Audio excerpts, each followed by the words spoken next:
I'd like to welcome everyone to the second in a series of two public information sessions we're holding for the city's urban growth strategy. We had a meeting this afternoon and a terrific conversation with about 25 people that joined the afternoon session. So we're looking forward to an equally interesting conversation this evening. We are recording the session. It will be posted to the project webpage, and we are also offering interpretation services. So for people on the call, you can hover in your toolbar, see a symbol that looks like a globe and it'll say interpretation, or click on the more button and you'll see interpretation. And I encourage you to click on the language of your choice for this evening's session. My name is Donna Hind. I'm a partner at the Planning Partnership, and we're helping the team with anything related to communications and engagement. And also on the call from the consulting team is Eric from Watson. I'll just get Eric to wave at everyone. And Eric and I will be making the bulk of the presentation this evening.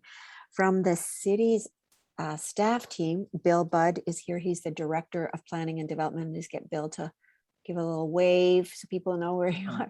Bill is going to be giving a few words of welcome shortly. And Josh Davies, who's an urban planner and project coordinator at the city. And we're working very closely with our city staff team on the project, and it's been terrific so far. I want everybody, don't know if you've recognized that we have Councillor Butler on the call as well, who's going to be listening intently to the conversation this evening as well.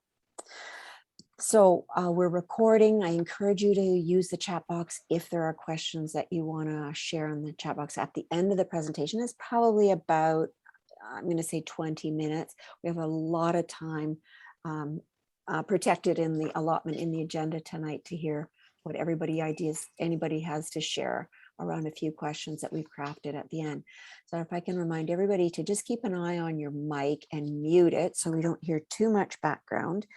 And with that, I'll just ask Bill to turn. Yep, you've got your mic on, Bill, if you want to give everybody a welcome. Sure. Okay, good evening, everyone. On behalf of the City of Moncton, I'd like to thank you for participating in tonight's community engagement program.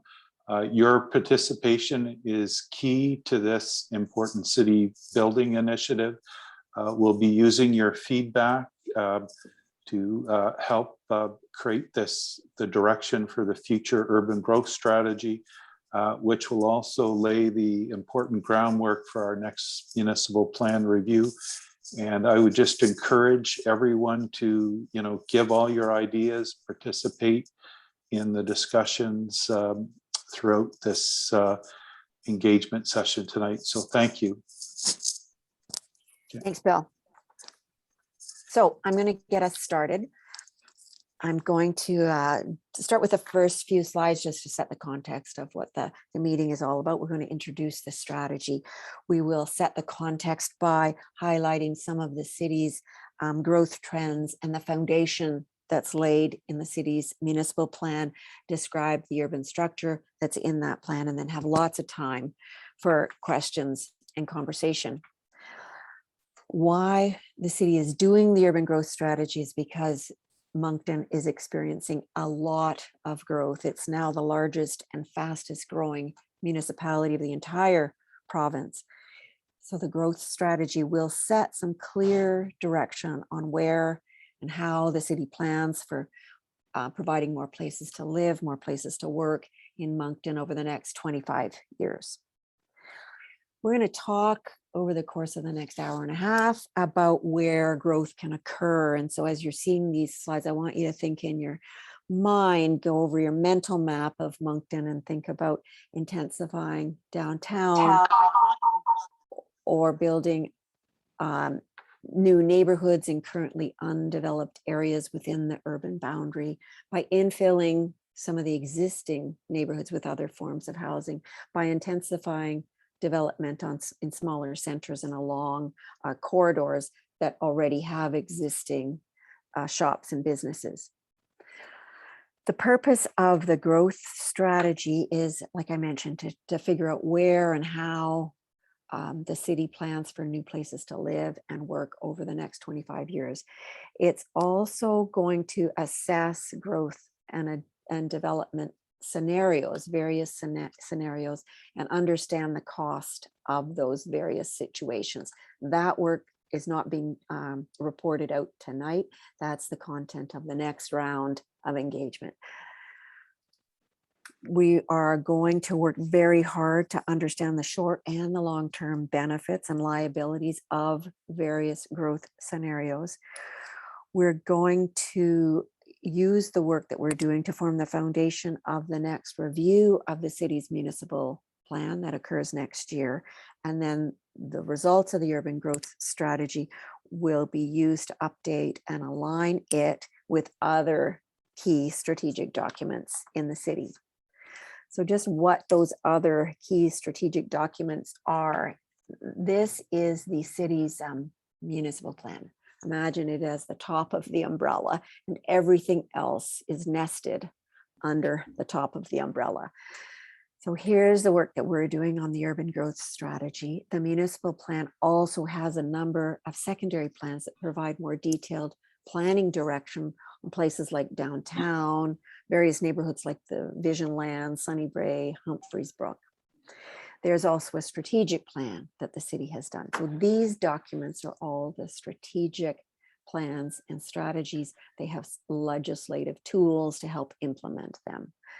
Under that, there's a whole host of other studies that have been done focusing on specific technical areas like transportation, like recreation, like culture, tourism, municipal infrastructure. So this is where the work that we're doing, this is how it fits in within the other non-strategic plans and studies and the strategic plans and studies that the city has. So why does all of this matter to you, and why have you given up 2 hours of your time to join the call? That the work that we're doing really will help shape the future form of the city. It will address the need for residential and employment lands, and it affects the long-term environmental and financial sustainability and viability of the city. I had the good fortune early on in this exercise of speaking with a number of stakeholder and community groups and some of the counselors individually one-on-one, and it was really interesting for me to be able to listen to those conversations and then share what I was hearing with the rest of the team. And almost everyone that I talked to spoke very specifically about their impression of where growth should occur in Moncton. Almost everyone talked about the importance of community design and used phrases like complete communities, which is a planning phrase, which means you should be able to live in a community as your first apartment after leaving home right through your whole lifetime to when you retire. And so those complete communities have a full range of housing. We have places to shop and work and enjoy our recreation. People talked about looking at growth through a gender lens, through a multicultural lens. Again, almost everyone talked about the importance of affordable housing and housing for all. They talked about regional planning, how Moncton fits in with other urban centers in the province. They talked about your downtown as a focus for growth, as a place for more green space, as a place for having phenomenal urban amenities. Everyone loves the city's natural features and natural areas. They're worried about protecting those, about planning to accommodate stormwater, and then mobility. People would say, I want to stop driving so much. I want to be able to get on my bike and go from A to B, or they say, I do get on my bike and go from A to B, and I want to be able to continue to do that safely. I'm going to just switch direction a little bit, and I'm going to ask Eric to set some of the context for the urban growth strategy. So Eric, over to you. I see you've got your mic turned on. Thank you, Donna. Eric Carvinen again with Watson and Associates. Welcome. It's great to be here. So part of the conversation here tonight in this discussion is really understanding Moncton as a community, and we have prepared a community profile and growth trends analysis to provide some context to the community engagement in this initial phase of work, and also to serve as a foundation for our growth outlook and growth forecasting technical analysis, which we're currently undertaking, which is basically the first phase of technical work, which will identify the amount of growth, both for population, housing, and employment, that we will identify for the city for the next 25 years, looking out from 2021 to 2046. So this is obviously very much a long-term vision for the city that we're building. So we have to start with understanding the current context. So from a regional perspective, the city is part of the greater Moncton area, which is part of the CMA of Moncton, which is now the fastest growing in Atlantic Canada. Over the past decade, the population of the CMA has increased by 13%, which is significant. And the greater Moncton area is a large part of the New Brunswick population. It represents about 20% of the provincial share, so quite significant. The CMA itself is comprised of the City of Moncton, as well as a number of towns, villages, and parishes, both urban and rural. Next slide, please. So over the past 2 decades, Greater Moncton has seen significant population and employment growth rates that have been significantly higher than the provincial average. The City of Moncton is an important part of that and has accommodated a large share of that regional growth.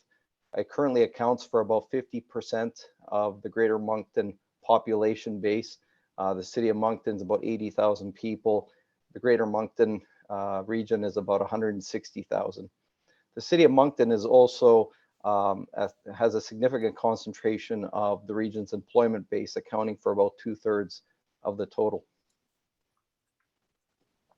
So as part of our initial analysis, we looked at recent population trends in the city, and the City of Moncton has seen a notable population growth over the last 15 years, having increased by about 20% from about 66,000 people in 2006 to about 80,000 in 2021. The City of Moncton itself has a moderately younger age profile than the provincial average. The average age of the population in 2016, based on the census, was about 41. This is compared to a provincial average of about 46. Having said that, the population of the city is aging. This is a trend that we're seeing across municipalities in Canada, so this is certainly very common. And the age structure, as I said, is aging, with 36% of the population currently over the age of 55. And we expect that share of the 55 plus population to increase over the forecast period. Moncton's housing base is quite diverse. It includes about 34,000 occupied housing units. This represents an increase of about 24% in housing inventory over the past 15 years. This has been accommodated through a fairly robust development activity in the residential sector, with about 440 units built on average annually over that 15-year period. As I'd mentioned, the housing base is fairly diverse, with about 53% of existing units being classified as low density, which is comprised of single and semi-detached units. There's also about 10% which are considered medium density dwellings, which are comprised of town and row houses. As well, about 33% of all housing units are categorized as high density and either apartments or condominiums. Of that total housing inventory, about 60% are owner occupied and 40% renter occupied. Moncton as well has a very strong employment base. The employment base has also seen growth over the past 15 years, albeit not as strong as the population growth. The current employment base, 54,000, represents about a 7% increase from the base in 2006, where it was 51,000. The employment base is comprised of a range of commercial, industrial, and institutional sectors. A large share of employment is concentrated in healthcare and social services, retail trade, finance and insurance, public administration, accommodation and food services, and educational services. Over the past 15 years, the employment base has gradually shifted to a greater share of service-based sectors. This is, again, a common theme and trend that we're seeing across other municipalities in the country. With respect to non-residential development activity, the city has averaged a fairly robust development activity annually over the past decade, with about $24.3 million worth of development activity annually over the period across, again, a range of industrial, commercial, and institutional sectors. A large share of that non-residential development has been accommodated in the city's employment areas. Next slide. And I turn it now back to Donna. Thank you. Just a little bit about your current municipal plan. We did mention that it's going to be updated next year, but when I had a look through the municipal plan, I've read hundreds of municipal plans in my career, and I actually loved the way that your municipal plan was so easy to read, and it's been in play for many years already.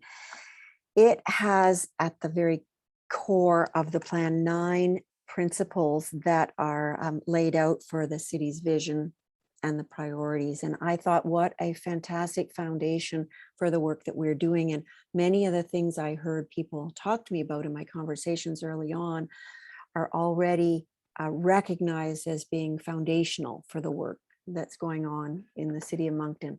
So their principles like we embrace nature, their principles like let's create beautiful and vibrant spaces with a true sense of place and identity.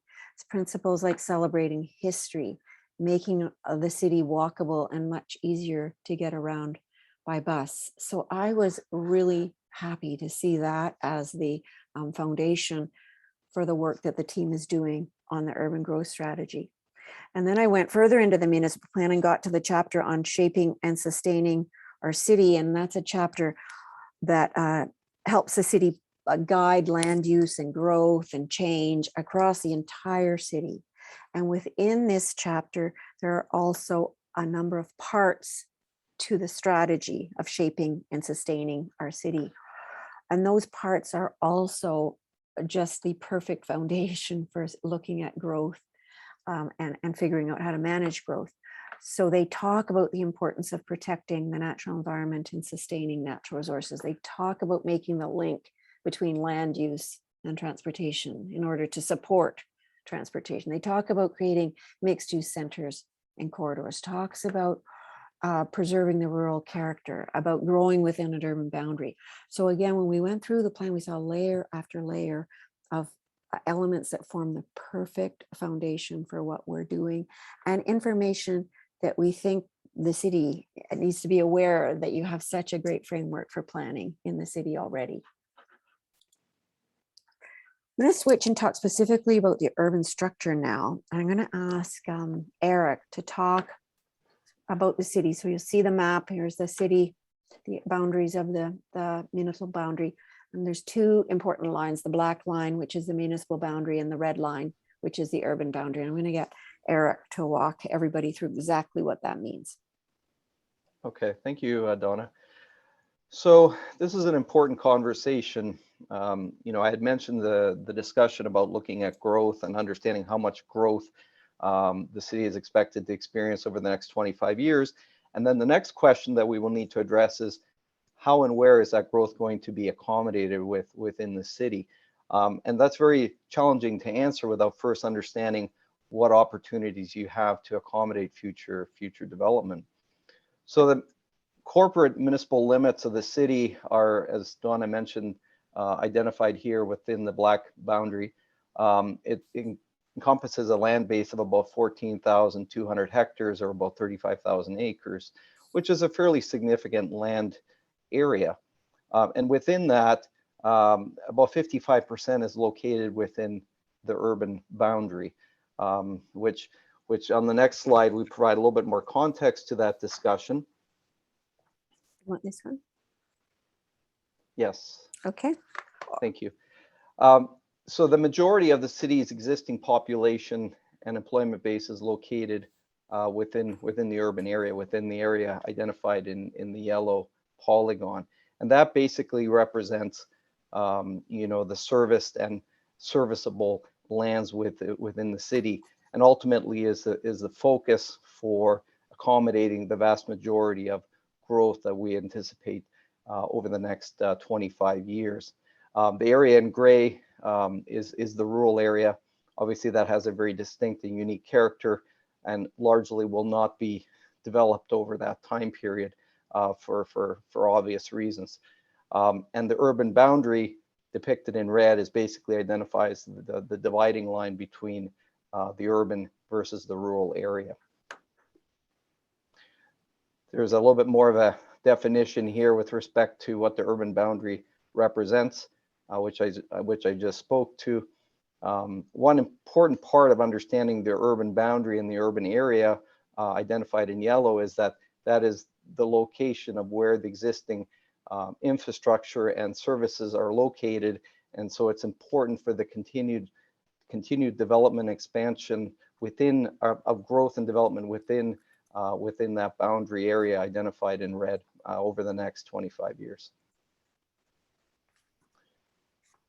So this map here provides a little bit more detail with respect to the urban structure in the city. Again, the area identified in the previous map within the red outline.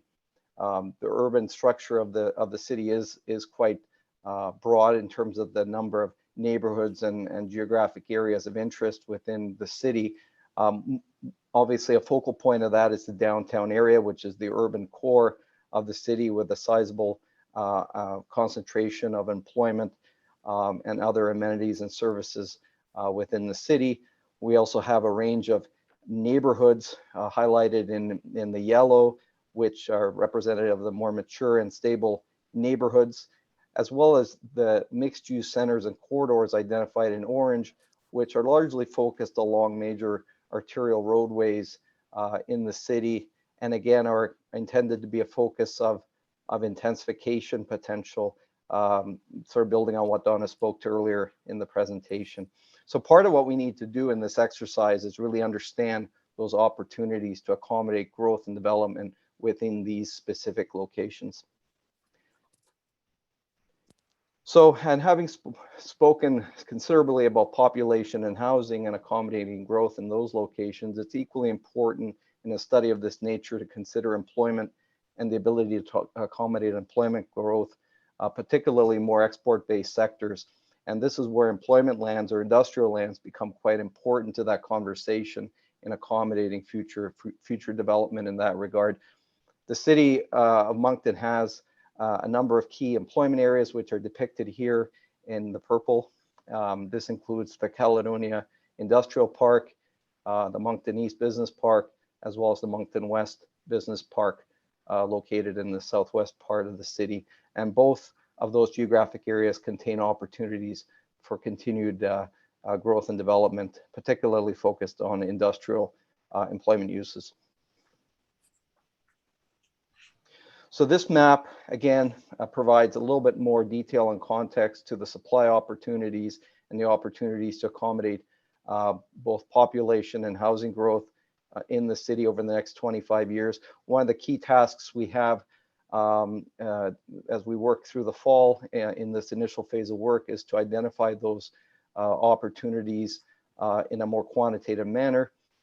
This includes a range of infill areas as well as greenfield growth locations. And part of the task we're going to have collectively as we move into the next phase of work is to understand how the forecast growth will be accommodated and balanced between the infill areas and opportunities for intensification versus accommodating growth within greenfield locations, as well as the role of the downtown in accommodating future growth.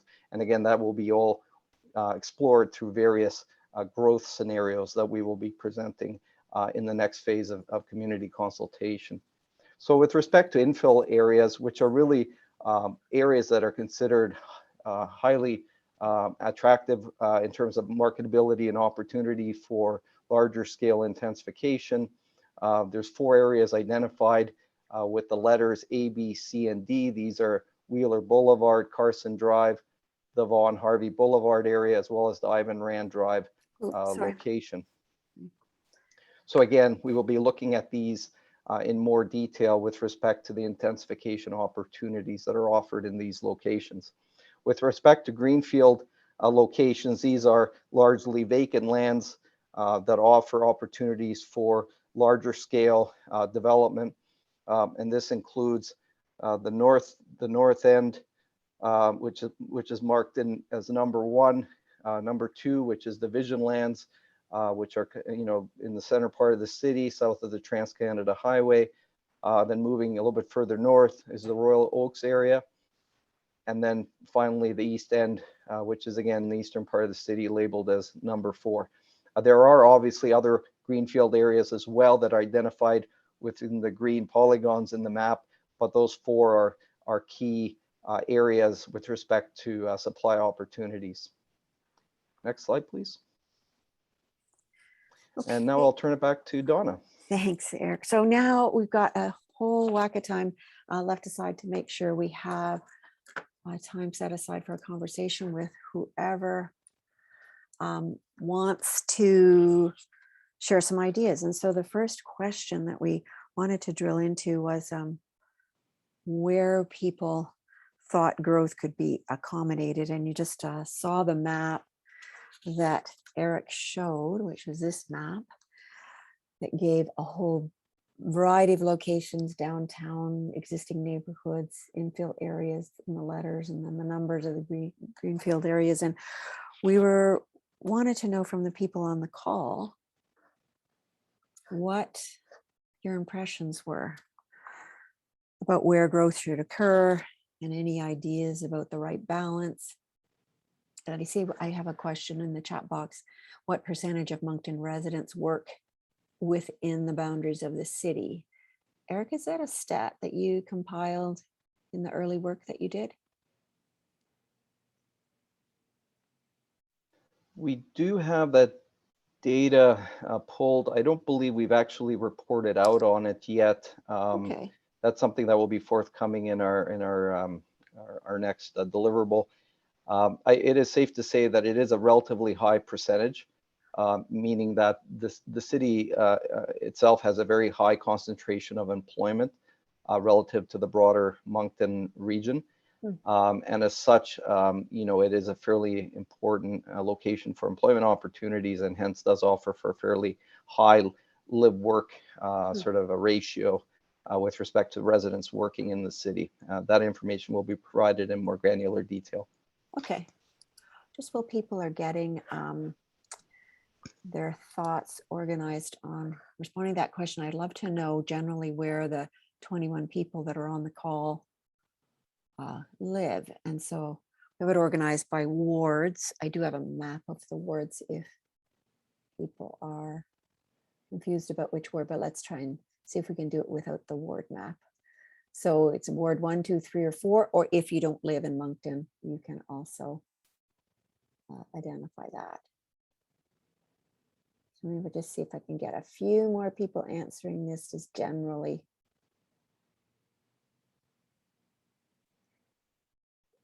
Which ward we are in, and maybe I should put the, you know what, and seeing, let me just, I'm just going to grab the ward map just so you can see. I've only got 5 people that responded. I wouldn't mind just getting a few more. So let me see. Here's the map. And it's just scrolling on now. And it's got the four wards on it. So it is, it takes a minute to load up. So we've got Ward 1 over on the east side, Ward 2, the west, and the north is split between 4 and 3. So see how that, if that helps. So we definitely needed that map of wards. So that's great. Awesome. Okay, I am going to stop that and share the results just so everybody can see. So we've got a pretty interesting distribution between 1 and 3 primarily, and then others, a few from Ward 3 and 2, and one person that doesn't live in Moncton. So that's terrific. So always just interesting to know who's on the call. So let me load this back up again and get us back to that question. And so I'd love to hear anybody's thoughts. Now you can use the raise hand icon. You can just wave at me with your camera on, or you can just turn your mic on.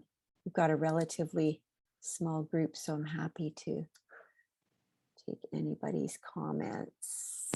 Anybody have any suggestions? Yep, go ahead, Courtney. Where growth should occur looking at this map? So for, oh, sorry, I really can't see it at all. For zone 2 there, because it's such a marshland, how much, like, to be able to develop that area, how much would have to go into creating it a space that could actually get usable? Right, because of the natural features in that area. Yeah, it's a really good point. And I know in the municipal plan, I'm just reaching for it, there is in the back of it is a more detailed planning framework for the vision lands. And it's a great, it's a really interesting piece of work as well. Now, I'm not sure if maybe one of our city representatives could give a comment on that. So the question is, because Sure. from Courtney's perspective, a lot of the land is natural heritage or natural features. How Yeah. much is developable?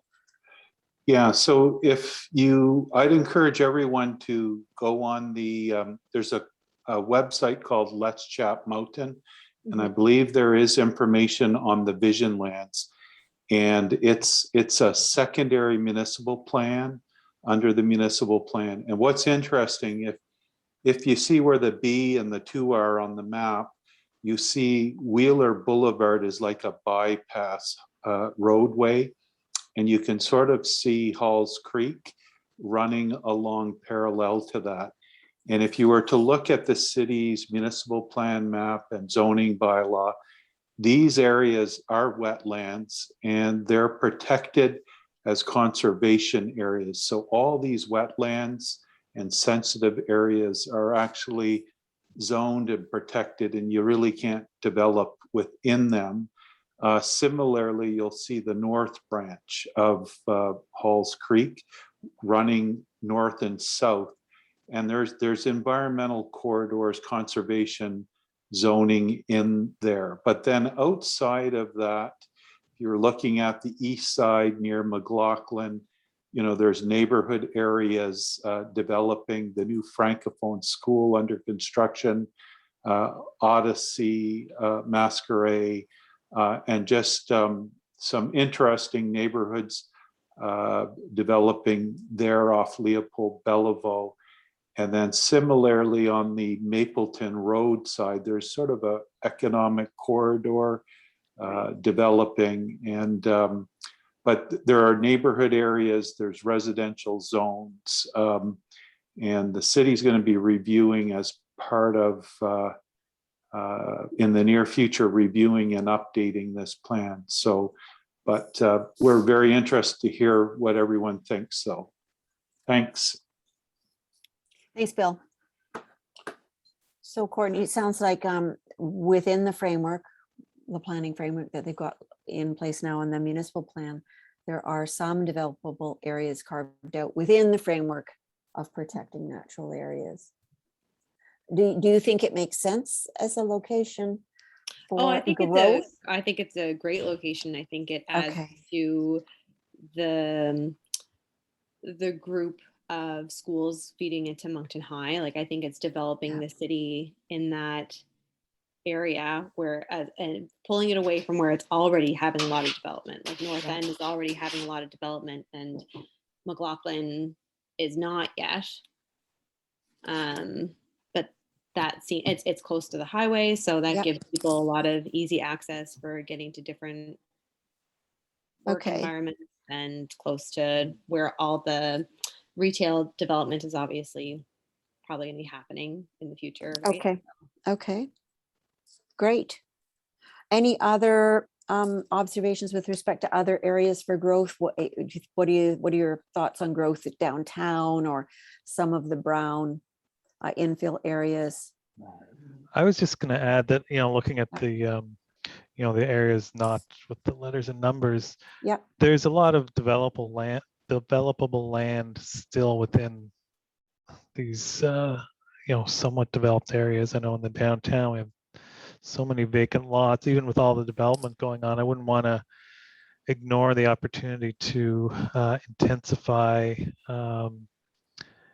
use of the current land that's Yeah. Yeah. At downtown, you mean, or are you referring well, to really these all white through areas and pink areas? Yeah. So the white areas would be like vacant land? Is that I can't really. I'm not. Let me just. Where is Eric? The white area is not colored as residential that- or downtown or. Yeah, I believe the white areas are sort of non-developable features, Right. whether it be right of way or large Wetlands. open space. Okay. Or city parks. City Okay. parks, yeah. Parks. Okay, so looking at the pink area, which is residential neighborhoods or downtown, they're all possibilities for growth.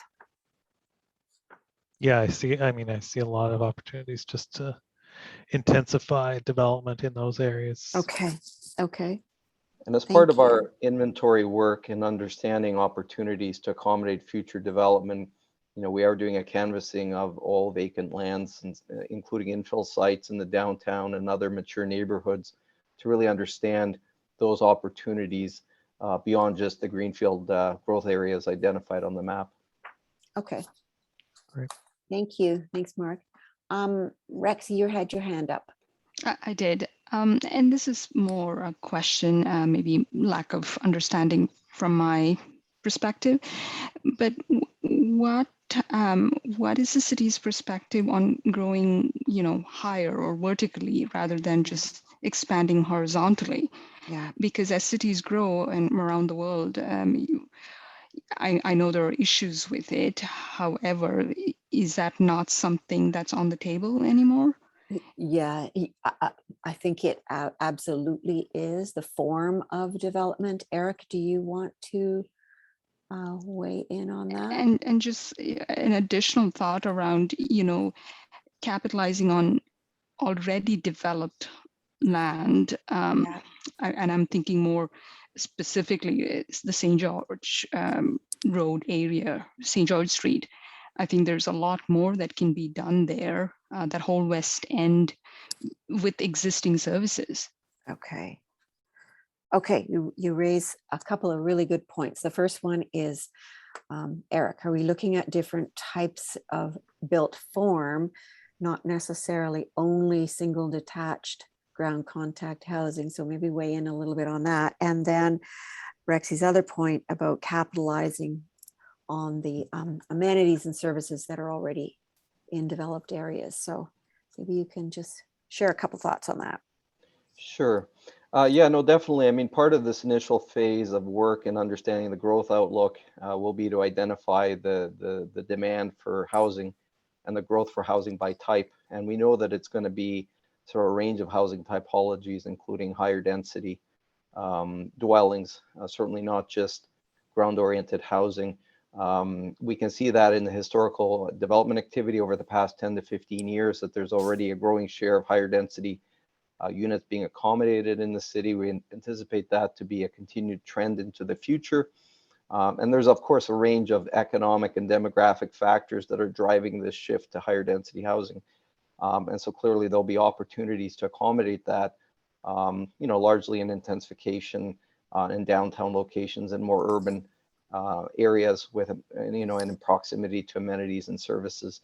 And this kind of speaks back to this whole idea about creating complete and balanced communities, as far as providing for a broad range of housing choice, and especially when talking about higher density dwellings, the need to accommodate those in locations that have proximity to services. and amenities that already exist in the city, and utilizing the infrastructure that's already available. Okay, thanks for that, Rexy. Thank you. I'm going to move on to one of our other questions. And this one, I wanted to get a sense, two questions, what the biggest opportunities are that growth reveals for Moncton. So what could Moncton get from growth? And then the opposite to that is, what are the biggest challenges for accommodating growth? And I know when I had a chance to speak to the community groups and some of the counselors, lots of people talked about, well, with growth, we could have this or that. But then on the other side of that coin, they would say, well, with growth, I am terrified that, and you could fill in the end of the sentence. So I'd love to hear from people that are on the call, if there's anything, thoughts you want to share with respect to those opportunities or the challenges for accommodating growth, just so we know what the sensitivities are. Happy to get you to just turn your mic on. There you go, Muriel, go ahead. Yeah, do you mind if I say it in French? Is that okay? Please go ahead. Yeah, so Excuse-moi. yeah, go ahead. C'est juste que je sens quand je regarde la carte, moi j'habite près du centre-ville ou dans le centre-ville, juste à côté de la région en rouge. Puis, ce qui me dérange un petit peu de toute la conversation, disons, quand on parle de croissance, c'est surtout qu'on semble penser plus en termes de quantité. Alors que moi, ce que j'aimerais voir, ce serait la qualité. Dans le sens que je vois le numéro 1, 2, 3, je vois vraiment, puis pas seulement dans l'expansion comme géographique, mais je me dis, si Moncton grossit, mais que c'est nivelé vers le bas, que c'est plus étalé, je trouve que vraiment, on perdrait l'espèce de qualité. Fait que j'aime pas beaucoup, c'est la définition de croissance, je crois que c'est tellement un terme large, puis je crois que chaque personne a sa définition de qu'est-ce que c'est une croissance, que tout de suite, je sais pas trop quoi répondre, je sais pas quelle sorte de réponse que vous cherchez exactement. Parce que moi, je vais plus chercher la qualité que la quantité. Je ne sais pas si vous comprenez. Donc, moi, ça va plus être la croissance de Moncton, ça va être plus être la qualité de la vie des personnes et non nécessairement un compte de banque plus rempli pour la ville. Je ne sais pas si ça a du sens ce que j'essaie de dire, mais je ne suis juste pas sûre qu'est-ce que vous cherchez comme réponse concrète quand quelqu'un comme moi pense plus en termes de qualité.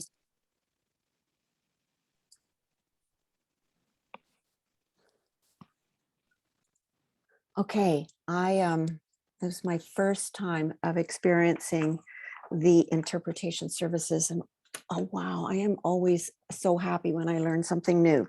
I loved that response, Muriel, and I'm not sure, Eric, did you have a chance to figure out how to click on the interpretation services? Because if not, I'm going to paraphrase, because I thought it was a really interesting comment.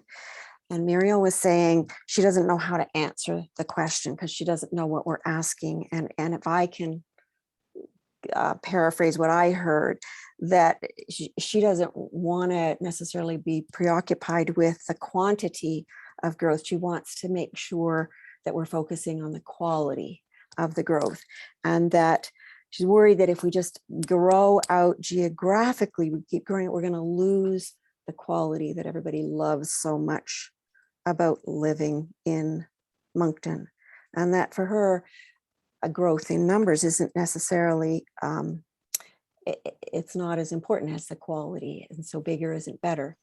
I see, Bill, you've got your mic on. Yeah. What's interesting, one of the chapters of the municipal plan is making neighborhoods great. And Yes, when I yes. listened to Marielle, that's exactly what I thought about. More complete neighborhoods with amenities, walkable, and you know, make our neighborhoods work. And part of that is you know, infill, working with existing neighborhoods instead of growing out. And I thought that was a really great response as you did. Thanks. Okay, thanks for that, Bill. And if I can just add, what I mean is also ce que je voulais dire, c'est que parce que je vis au centre-ville, j'ai toutes les amenities. Je peux marcher. So I have that possibility. Mais I mostly don't because it's not safe or it's not pretty or it's not interesting. Alors, je suis proche. Je peux le faire si je veux. Je peux prendre mon vélo, je peux marcher à l'épicerie, je peux marcher downtown, je peux marcher, mais je vais pas vraiment le faire autant que je pourrais ou que je devrais. Donc, pour moi, j'ai la possibilité de le faire, mais parce qu'il n'y a pas la qualité, j'en profite pas autant. Donc, c'est pour ça que je trouve qu'il y a besoin de définir qu'est-ce qu'on entend par croissance. Mais...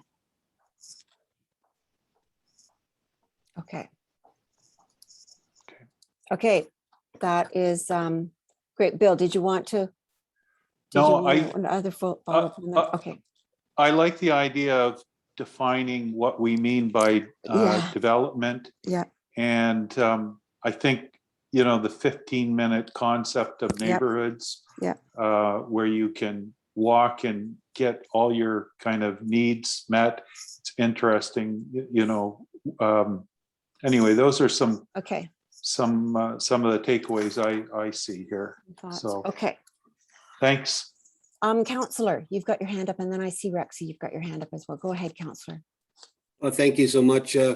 Very interesting. Wow. I mean, even from a councillor's point of view, and you see what's going on throughout the city. Ward 3 is where I'm the representative of.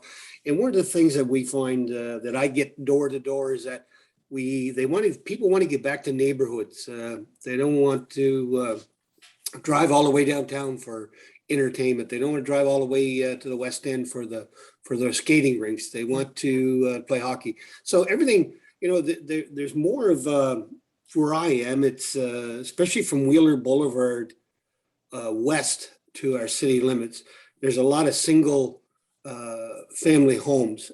And but one of the things that you do find with growth, and I found it just this summer, and it was really caught me off guard, is that how many times have we talk about development, but we forget what comes with development. We just had a meeting this summer in a parking lot where a group of people were upset because now they have to put hydro lines in because the growth has been so fast that the substations for the electrical for NB Power, New Brunswick Power Commission, can't hold it. So now we have to build. And sometimes I think, it's a learning experience because we're building so fast up in the north end in Ward 3 that even in Ward 3 or number 3 and number 4 on your map and number 2, we have to get set for that coming, that growth brings power. There's a lot of things that we have to think about. Yep. All the other things that it entails. Okay, very good point. Very good point. Rexy, did you still have a question or comment you wanted to share? Just a comment, and this is mostly from the perspective of envisioning our future state. There are many countries in the world that have done fabulous exercises in planning new cities, with the population growth and with building these modular, self-sustained little towns or cities. And I'm just curious if we wanted to use some of them as case studies to, maybe envision what Moncton could be. I'm thinking of cities where they have community centers that, every week or every evening they have community events, and there's recreation, there's engagement, there's all kinds of things. Might it be interesting to do, just a scan demo, to kind of envision that like a board? Yeah. No, it's a really interesting idea, and maybe I'll get Bill from the city. Maybe just if your mic, you can come on the screen. There you go. So to Rex's point about understanding some precedents from around the world and what they use to build social capital in the communities. And is that what you're meaning, Rexy? Yes, because that might address the comment that Muriel had about quality and Yes. quantity, Yeah, because yeah. people have already solved these kinds of, Yes. Yeah. all the newer cities, right? So it would be nice to see. So some of the things, I guess, part of this will involve looking at the municipal plan review, but looking at best practice, smart growth approaches to development, looking at some of the themes that are coming up tonight, like what makes neighborhoods great, what are some of the innovative ideas that we can learn from other cities, look at case studies, and that information can be brought out, and we can consult with the community when we're updating our municipal plan and finalizing the growth strategy. I think, Eric, I may be jumping ahead, but at some point in the future phases of this urban growth strategy, we're going to get into assessing various growth scenarios, and maybe we can look at some of these other jurisdictions to help us develop our scenarios.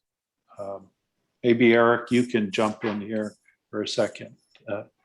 Yeah, thanks, Bill. Yeah, definitely. This is going to be addressed through subsequent phases of work, where we really start to look at how to accommodate future growth through 3 scenarios that will look at sort of varying approaches, and certainly that will include varying sort of growth management or smart growth practices. There's clearly a lot of good examples across many jurisdictions that we can potentially look at. And I think the whole conversation doesn't really end with the urban growth strategy, because obviously this is just a foundation and building sort of a roadmap for growth and planning for growth.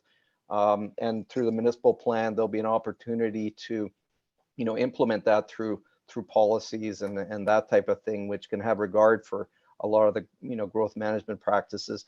And certainly there's many great examples internationally that we could potentially look at, but equally there's great examples even in our own country. There's a lot of jurisdictions that have been experiencing strong growth for decades and have had more time to adopt and to learn from best practices and implementing locally in a Canadian context, which I think is always helpful as well. Okay, thanks, Eric. Let me go over to Mark. I see you've got your hand raised. Mark, go ahead.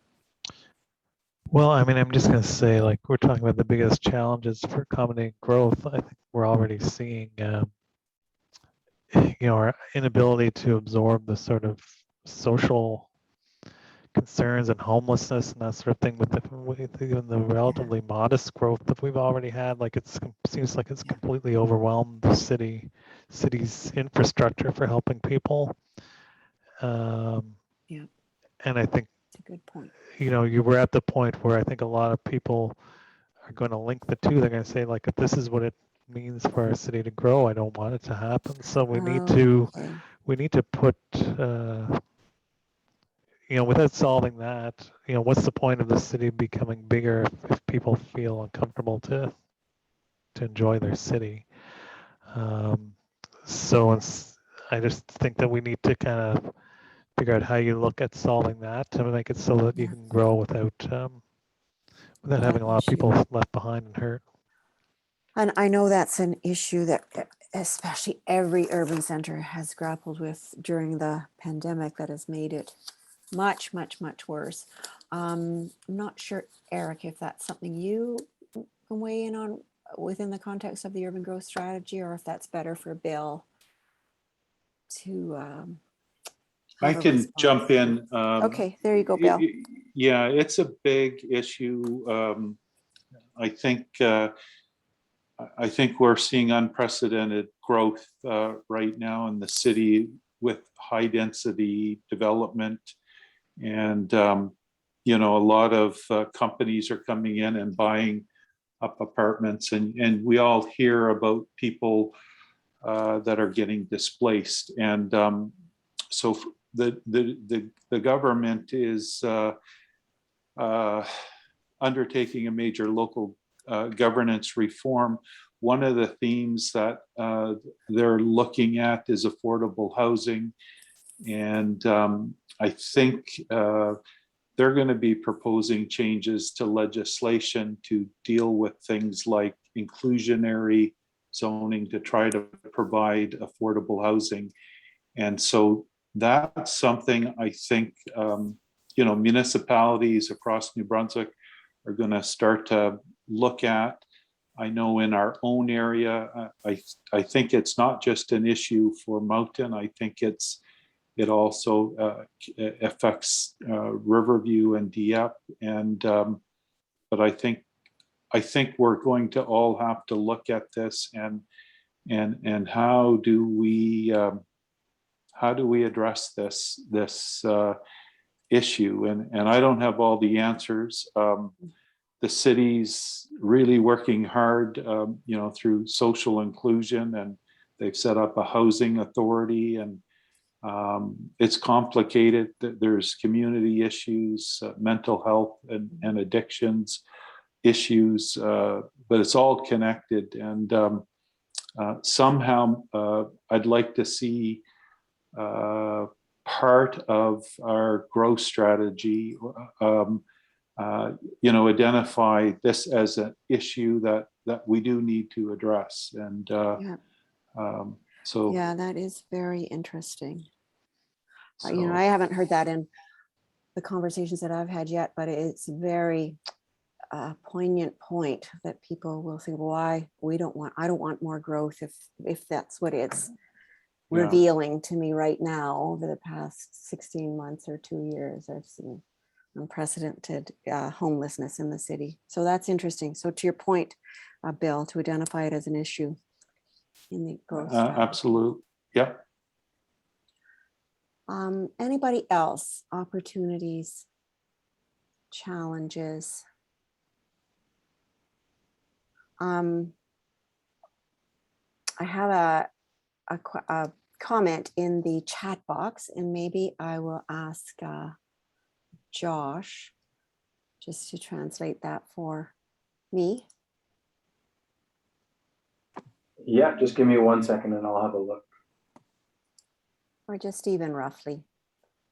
Yeah, Nicole Farrell's actually jumped in and looked at it. Okay. Okay. So it should be in the chat. If I can read it. There we or are. if you Okay, there we have. Okay, I did. So there's Nicole's. Okay, in relation to growth. So seeing Moncton develop into a very university city. There's a lot of potential with the universities in terms of services and location. Students are excellent future citizens. They absolutely are. And that it's important aspect of the city's urban dynamics. What do you think, Eric? Do you want to weigh in a little bit on that? About what a university brings to an urban center? Right. An opportunity for growth. It's definitely a very relevant topic, especially in growing communities like Moncton that already have a notable post-secondary student population. There's clearly opportunities for future growth in this area. Building particularly on international students and also domestic enrollment growth opportunities, centers of excellence in higher education. Again, it all sort of feeds into those knowledge-based and innovation economy related sectors where the strongest growth potential is. And so it's within sort of the city's best interest strategically to continue to cultivate and foster this type of development and accommodating students not only while they study in the community, but also potentially retaining them in the labor force over the longer term. As far as this work is concerned, I mean, it's certainly going to be looked at within the context of government, higher education, institutional uses in the city. The growth drivers within that sector will be certainly considered, and how that contributes to housing demand and growth, and ultimately reflects in the economic growth in the community, will be certainly assessed within the broader context of the growth outlook. Okay, thanks, Eric. And I think another aspect to the role of a university and it as a focus for redevelopment, you can look at some of the campuses across Canada and do a lot of work with other universities. And I look at some of the redevelopment that's happening around University of British Columbia or Simon Fraser University. They're developing brand new models of how people live with a development around the campus that's called University, or just about every campus is exploring a redevelopment where the university is the focus or the node. Guelph University, Waterloo, and Hamilton. And so I think it really is an interesting opportunity for growth focused around a university. I have another question. Actually, I'm going to ask another polling question that I'm interested to ask. Let me just launch this one before I go into the next question. And this one, I want to understand how long you've lived in Moncton. So less than 5 years, 6 to 10 years, more than 10 years, or whether you've moved away and come back to the city. So that's interesting. Okay. So similar to this afternoon's conversation, there's a lot of people that have been here for many, many years. So I will just end it and share the results so everybody can see.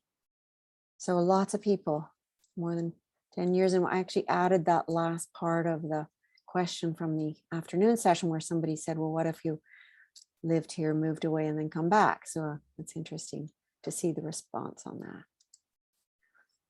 So I have one last bundle of questions, and that's understanding if anybody has any thoughts about when planning for growth, does it change whether it's in the immediate future, like within the next 5 years, as opposed to long-term development? Are there other priorities that people think of when you think of the geography of the city or the form of growth? And then just while you're thinking about that, thinking about the city in the larger context, what's the role of Moncton within that greater urban area that Eric started the meeting with? So Courtney, go ahead. I see your hands up. In regards to growth in the next 5 years, and what they were discussing about quality, I live in the North End, and Yep. we have a lot of people living here, but we really don't have enough stuff to be walking to. As much as we have great trail systems and we've got the schools, it would be really nice to have some grocers or some more public service buildings. And especially like when you're picking up the kids from school, there's lots of people that have immigrated here clearly. And I think they would really use some of the public services that could be offered to them if they were there. Right, right. So you're really speaking to one of the scenarios for growth is to intensify in established neighborhoods, or maybe some places that have a little bit of development incentives to augment those, to make them have a fuller range of services and facilities that they're provided. Okay. Anybody else? It's a comment from Nicole that she's a newer resident. But one of the things that she wants in an ideal city is walkability. And in the North End, she's saying that housing sprawl has made so many of the homes too far away from services like grocery store, exactly what Courtney's talking about, libraries, shopping. And so she's reading a book, Walkable City by Jeff Speck. It is a great book. Okay, Rexy, go ahead. Just to, reiterate what Courtney just said, and what whoever's written this note here on the chat. Yep. I completely agree. In the next 5 years, especially with the the growth that we're seeing, basic amenities, and I want to add transportation, bus services. Yes. Great cities have great bus Have services. better transit. Yep. Better good and transit. Yep. And we know which the high frequency areas are in our city.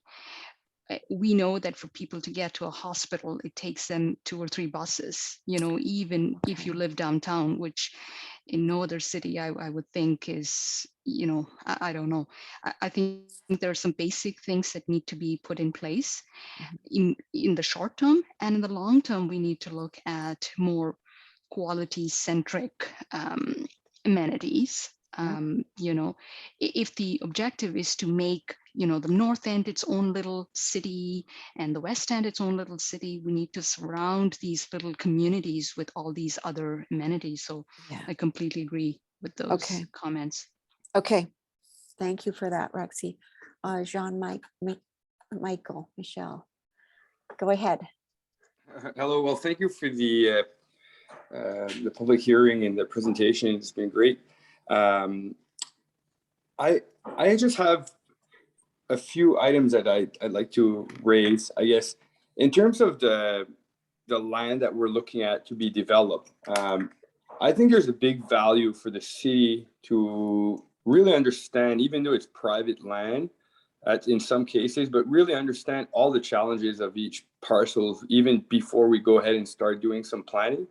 So for example, if there's a site that's used to be a pit, for example, well, we already know that that's going to be a challenge for a developer to build on because of all these geotechnical aspects. And I know it's all being looked at, but being proactive and real understanding where we're going to hit some roadblocks and issues, and we have the environmental corridors and all that, and and I know we've been working hard on that, but be prepared. So when we have a development or like that comes along, that the city's ready to invest with the developers to cross some environmental bridges or share the costs or certain ways. And I know they've been looking at that, but the state of readiness and preparedness and not be reactive, being a bit more proactive and having everything kind of sorted out, that would be great. The City of Moncton has been doing great work in terms of development, in my opinion, over the last year. We're seeing the downtown be revitalized. I personally think that the next 5 year, the mission that the city should have is basically to have enough staff and personnel to accommodate the demand that's coming. We haven't even scratched the surface in terms of immigration that's coming in, and we can't really measure the interprovincial immigration. So that's very important. That, like, I heard some people mentioning, like, well, do we want to grow the social, that the issues that we're having, homelessness? I live downtown as well, because I have a location that I'm close. I can walk to Doma Food, and I got parks and all that. And I walked downtown to a meeting today, which is great. However, we need immigration, and it's not an option where we can choose to get it or not. We need it. The hospitals are short-staffed, et cetera, et cetera. So in order to maintain services for the population, we need people coming in. In terms of opportunity, they mentioned the bus system, transit, et cetera. That's the biggest opportunity. I think that we can change a bit of how people live here. We have people that are coming in that are used to using public transportation. So in my opinion, that's the biggest opportunity the city has with the growth that's coming.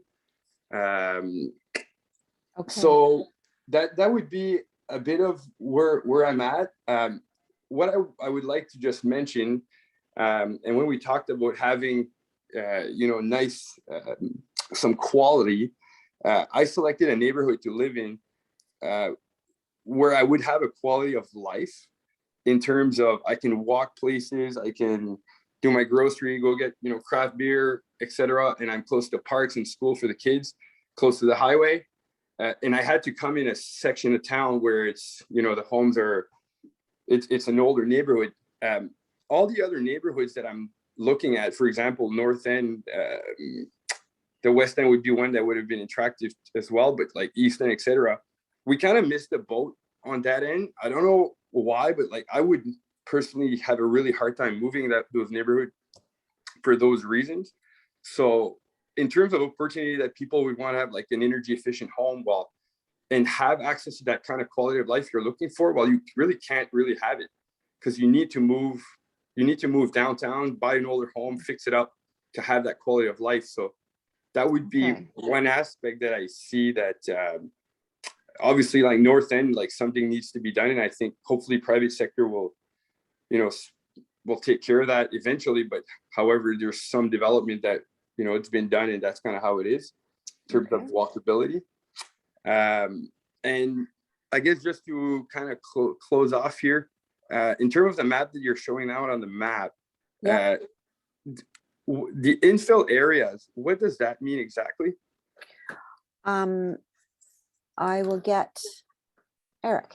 Do you want to just unmute yourself? So those are the areas in brown with the letters, and generally, Eric, what are they? Yeah, generally these are areas that are infill areas within the city's built up area that are vacant or underutilized, that offer sort of a critical mass opportunities for intensification, sort of on a larger scale, and potentially could accommodate a range of residential and mixed use functions, including employment and obviously services and amenities to support the local population. Okay. Thanks, Eric. You made some really terrific points, Jean-Michel, and I'm going to go from the back end, that you're saying that a lot of people want to immigrate and come to Moncton, and the city should basically be doing whatever it can to be ready for them to come. And part of that is having a look at the possible development sites and understanding the challenges so that you can be ahead of the game, and the city can be ready to deal with the roadblocks and the issues. And that's exactly what Eric's going to be doing in the next part of the exercise, when he's going to understand the opportunities and the liabilities and the costs of developing in some of these areas to determine what kind of priorities for where growth should be. And before we even get there, we have to actually understand the magnitude or the quantum of growth that we're anticipating over the next 5, 10, 20, 25 years, because a lot of that is going to be driven by migration. There's obviously a natural increase, which in most communities is is fairly limited because of the aging of the population, and so you're really relying on migration really to carry population growth in a community like Moncton. And so it is important for us to understand what those drivers of growth are and to be able to quantify them so that we can be proactive in planning for growth. And we can't do that until we understand sort of what those metrics look like. Okay. Courtney, go ahead. One thing, I know that this doesn't really fall under the city's jurisdiction, but like rezoning the schools, like I know as we're talking about more people coming in and lots of people wanting to be able to walk and have, active transport. And because of the way that the school zones are zoned right now, that's not really possible for a lot of those kids that are having to get bussed out. And I mean, the schools are where they are. But making sure that when growth is happening, that the areas are zoned properly to create easier access for these students. Okay. So something about the relation of growth and the access to community facilities and services, including schools. Yes. Eric, do you want to? Or... Yeah, I mean, the urban growth strategy will consider that at a fairly high level. I think when you're looking at, let's say, schools and sort of, areas, zones for, drawing students to certain locations, that would be, accomplished through, or, reviewed, through accommodation reviews and sort of enrollment school projection studies to really understand sort of the optimal location of schools versus where there's growth in school age children and that type of thing. And so obviously this study would provide for a foundation to understand the broader growth dynamics. But you know, any sort of detailed planning for school sites and sort of capture areas would need to be done through subsequent work. Okay. Thanks, Courtney. Anybody else have anything else? That's the end of the bundle of questions we had for the group. I want to make sure that everybody has the chance to ask anything else, share anything else. Yep, go ahead. Jean-Michel, Yeah. go ahead. Oh, Yep. thank you. So one thing I would just quickly like to add is Yep. I see that a lot of growth will happen in our downtown core. So Okay. there's been incentive programs put in place. There's a lot of development happening. Everybody can see it with the cranes and everything. Now we know that I don't know if it's going to be adult only luxury types of building, but hopefully there are going to be space for 3-bedroom units for families that will be living in our downtown core, especially with the immigration coming in, etc. I think one opportunity that we have is to draw families closer to our downtown.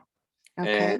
And by doing that, I think if you look at just the amenities and the play structures and all that, there's practically nothing to do in downtown with families. So when we go downtown with our family, I actually have to bike to Riverview, cross the bridge and go there for play structure. So anyways, unless I haven't found the park downtown that's there, but I know there's like, so I don't know how. I see there's going to be a lot of growth. There's a lot of people coming in, a lot of families coming in.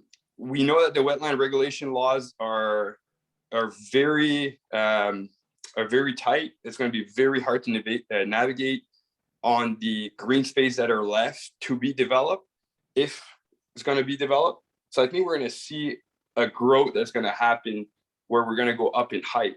And you know, that's going to be a different type of living that we're not used to. But that's certainly something that if we're having families downtown, well, we got to start looking at how we're going to entertain these families. So that is a really great point. And a lot of cities have done very special studies on how to make higher density living more appealing for families. So that's a really terrific point, and something that we should be looking into and sharing some examples of what's happening in other places. Rexy, go ahead. Just a small note there to your point, Jean-Michel and Donna. Some cities, when they build buildings, they actually embed playgrounds in them with rubberized floors and everything you can think of, along with underground parking lots. Those might be things to consider. Yeah, 100%. That's a really good example. And it was a loss for Moncton to lose Crystal Palace of many, many years ago. Kids loved it. Mm-hmm. And we feel strongly that there should be something, especially in the winter, where there's nothing for children to do, you know, there's other than, you know, some outdoor sports, but the young ones, it would be nice to have some kind of an indoor. I know there's a few, but we've lost something when we lost Crystal Palace, I think. Okay. What was Crystal Palace? It used to be in the Champlain Mall, like rides and, you know. Oh, okay. It was many years ago, but. Okay. All right. Thank you for that. Anybody else? Just before I wrap up the meeting on everybody's behalf, anybody else that hasn't said anything that wants to share any thoughts from the list of participants?